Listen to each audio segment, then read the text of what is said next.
நிச்சயமாக இன்னொரு 2 மணி நேரத்திற்குள்ளாக அனைத்து பகுதிகளிலும் தண்ணீர் வடிந்துவிடும்.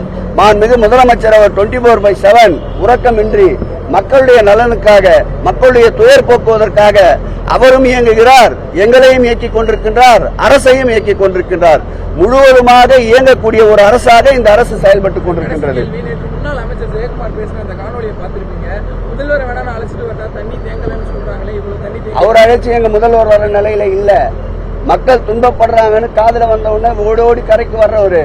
அவருடைய முன்னாள் முதல்வர், அவருடைய எதிர்கட்சி தலைவர் போய் திரும்பி பார்க்க சொல்லுங்க. டெல்டா பகுதியிலே ஏற்பட்ட பெரும் பாதிப்பின் போது வீட்டிலேயே அமர்ந்து கொண்டிருந்தவர், எந்த விதமான மழை வெள்ள நிவாரண பணிக்கும் செல்லாதவர். 2 மாதங்களுக்கு முன்பு ஏற்பட்ட பெருமழை வெள்ளம் போது அவர் கார் கூட, அவருடைய காரினுடைய டயர் கூட எந்த தெருக்களையும் வந்து அடையவில்லை.